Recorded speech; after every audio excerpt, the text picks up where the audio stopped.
Bonjour, je suis Marie-Hélène Barrette, j'ai créé Opus et Verso et je suis facilitatrice en qualité de vie et conditions de travail.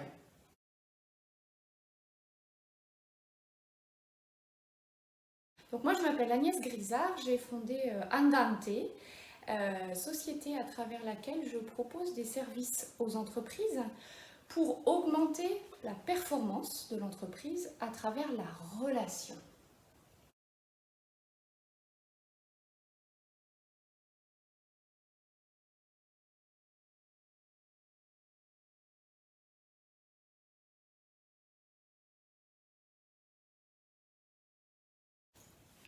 Alors je voudrais terminer quand même sur la deuxième question que je me posais tout à l'heure. Tu faisais référence à ces coachs internalisés en entreprise. Oui, Alors, finalement, c'est une bonne nouvelle, hein, parce que ça veut dire aussi le fait que ça existe. Alors, bien évidemment, on imagine bien que c'est plutôt dans les grosses structures qui ont un service RH assez costaud, ainsi de suite, et qui sont d'une taille suffisamment importante pour pouvoir, on va appeler les choses, rentabiliser le coach. Bon.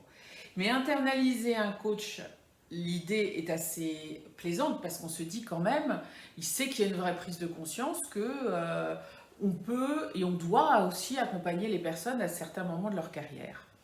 Maintenant, tu as commencé à l'évoquer, mais c'est pas sans travers. Je voudrais un peu revenir là-dedans. Est-ce que c'est finalement une vraie bonne idée ou une vraie fausse bonne idée ou voilà, on sent. Et ça, je pense que ça intéressera beaucoup nos amis des RH oui. comme réflexion. Alors ce qui est intéressant, c'est que je croise régulièrement des RH ou des chefs d'entreprise qui eux-mêmes ont une formation de coach. Si je reprends mon référentiel, Ouais. ils ont fait ils se sont formés à des outils Mhm. et ils ont fait le premier niveau, une école de coaching. Ouais. Alors, on pourrait aussi rentrer, zoomer dans les écoles de coaching. Mhm. Il y en a pléthore, Mhm. du pire et du meilleur. Mhm. Pour comprendre où est le meilleur, ça fait partie du boulot des associations, d'aller auditer les écoles de coaching et de dire, puisqu'on veut que les personnes soient capables d'être compétentes sur ces 8 compétences, comment est-ce qu'on observe que la formation de cette école permet d'y arriver. Donc ça, ces associations, c'est ça leur objectif, de faire ce boulot-là qui est quand même assez expert, et puis de donner des clés de compréhension quand nous-mêmes on n'est pas experts de ce domaine. Dans ces discussions avec ces personnes qui sont conscientes de ce que c'est le coaching, je dirais il y a un petit peu 2 grandes figures. Dans des structures moyennes, petites moyennes, des personnes qui disent je suis formée au coaching, donc je coach les personnes qui ont besoin en interne. Oui, c'est vrai, effectivement. Voilà. Ça, je ne l'ai pas évoqué, mais c'est vrai que j'ai déjà vu. Ensuite, il y a la situation intermédiaire des coachs internes. Et puis, il y a des coachs auxquels on fait appel et qui sont indépendants de l'entreprise et qui, à un moment, contractualisent avec l'entreprise. Voilà. Donc, tu vois, un peu trois palettes. Alors, il y a des avantages et des inconvénients à chacune. Mes points de vigilance sont comment est-ce qu'on peut accompagner tout ou partie d'un système, donc un individu ou une équipe, par exemple, quand soi-même on fait partie de ce système. On est un peu jugé parti, c'est ça que tu es en train de dire. Il peut y avoir, ou alors il faut être extrêmement clair par rapport à ça. Et ça peut être travaillé avec de la supervision. Et comment, si par exemple je suis manager d'une entreprise, je me suis formée au coaching parce que vraiment l'humain c'est extrêmement important, etc. Comment j'accompagne un collaborateur avec ma double casquette, coach-manager? Ouais. Ça peut être compliqué. Ça peut aussi être extrêmement utile dans les premières phases où il commence à se passer quelque chose. Ce qui peut être déclencheur du coaching, c'est quelqu'un qui allait bien, puis tout d'un coup, on sent que ça grippe, ça coince, ça grince. Que se passe-t-il? Donc là, une première phase avec des personnes à l'intérieur de l'entreprise qui prennent du recul, qui questionnent sans juger, qui clarifient que là, elles sont vraiment dans un rôle de coach versus un autre rôle de DRH ou de manager, ça peut débloquer plein de petites situations. Et puis si ça ne suffit pas, faut faire appel à quelqu'un d'autre. Mhm. En même temps, il y a la réalité de l'entreprise qui fait que aussi faire appel à un coach externe, ça a un certain coût. Mhm. Voilà. Donc, il faut peser les avantages et les inconvénients par rapport à l'entreprise.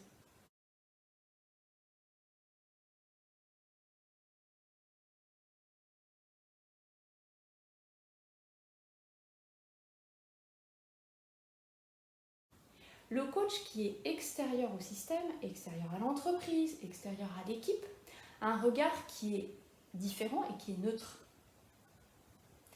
Donc ça peut être un des sujets sur lesquels je travaille en tant que superviseur avec des coachs internes, puisqu'ils coachent une situation dans leur entreprise et en même temps, ils sont tenus par des enjeux personnels parce que si le coaching se passe mal, pour une raison ou pour une autre, eux-mêmes sont remis en cause à l'intérieur de leur système. C'est leur poste. C'est leur poste. Un coach externe, si le coaching se passe mal, et certains coachings se passent mal parce que les systèmes ne sont pas coachables, le coach il se fait éjecter. Point. Mhm. Donc ça parle aussi de cette complexité relationnelle et la personne qui est coachée, elle est dans plein de systèmes relationnels différents. Celui de son entreprise, ses systèmes personnels, son système familial. Et puis la personne, elle arrive aussi avec tout son passé professionnel, avec qui elle est, ses tripes, son cœur, sa tête, etc.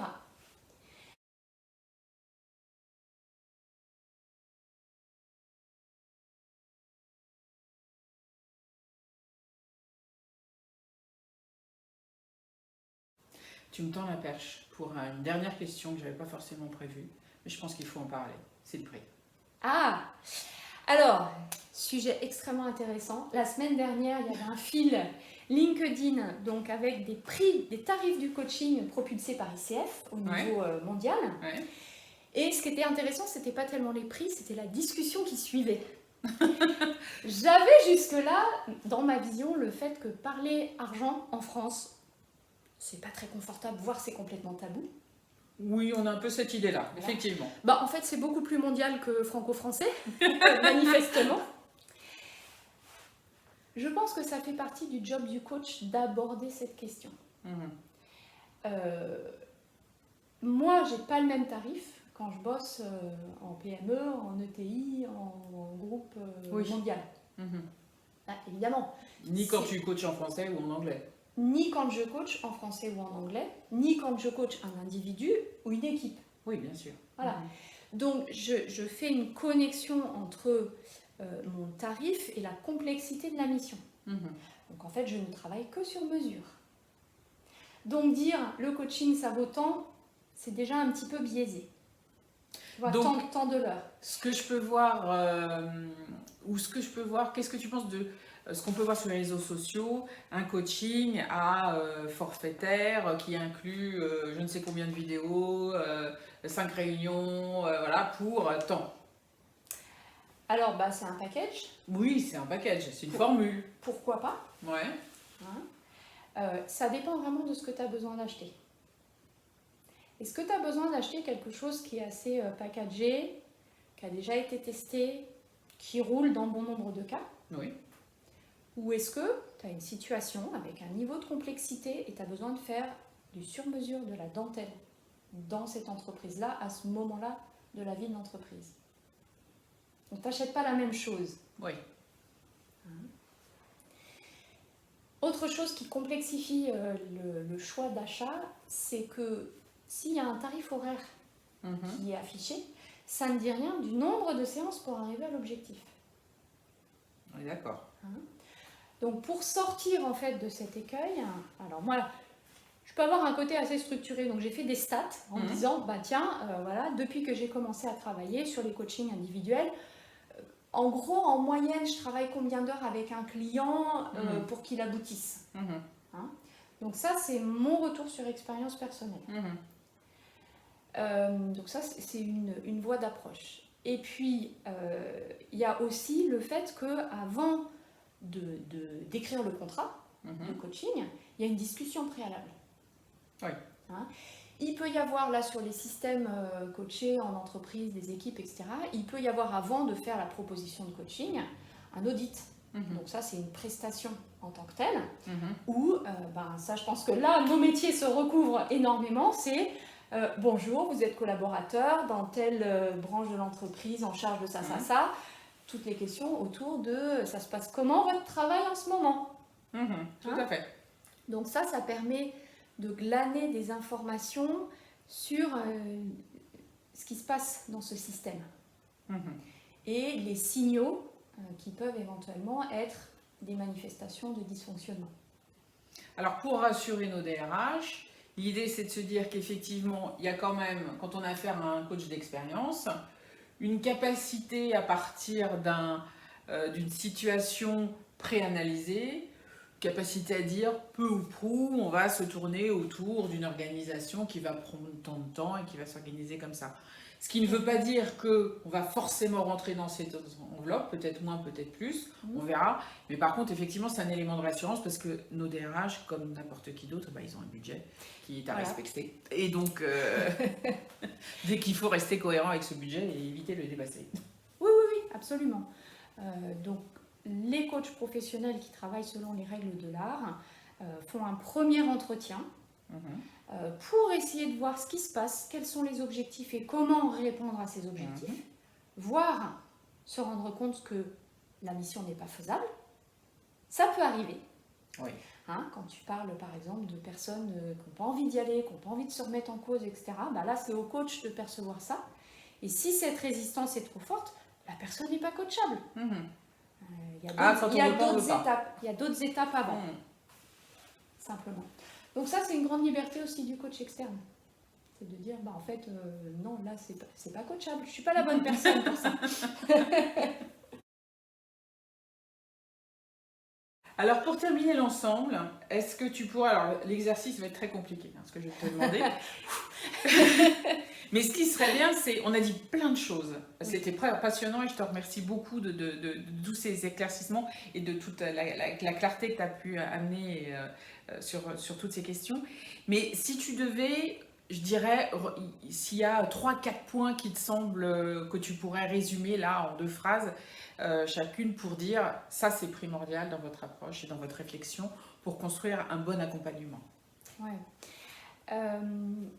Le premier point, c'est d'essayer autant que possible de clarifier la demande de coaching en fonction de la connaissance de l'état des lieux de cette personne, cette entreprise, cette équipe. Prendre contact avec un professionnel.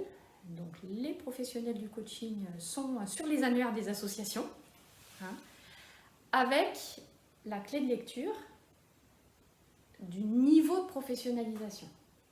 Donc, si c'est une situation très complexe, pour un coaching systémique par exemple, un coaching d'équipe, plutôt 2e ou 3e niveau chez ICF, et puis 2e ou 3e niveau pareil chez EMCC.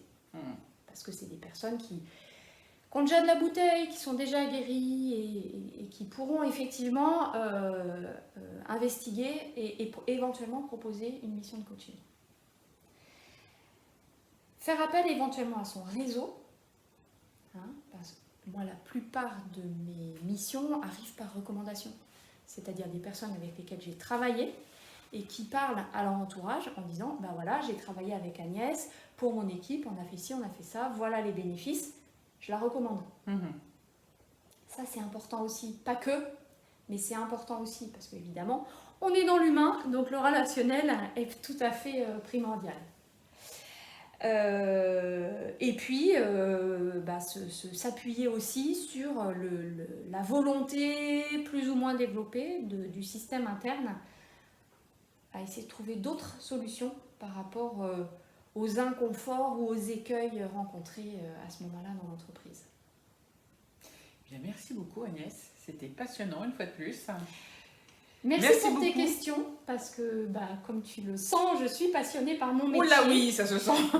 Et je trouve que nous, coachs professionnels, avons encore énormément de travail à faire pour que, justement, l'achat de coaching soit plus simple pour nos clients.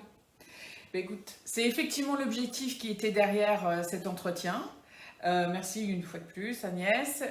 J'espère que vous avez appris beaucoup de choses, que ça vous a été utile. Et bien évidemment, vous pouvez rentrer en contact soit avec Agnès, soit avec moi, en fonction de vos besoins et votre demande. On vous répondra avec grand plaisir. Au plaisir. Merci et bonne journée. Au revoir.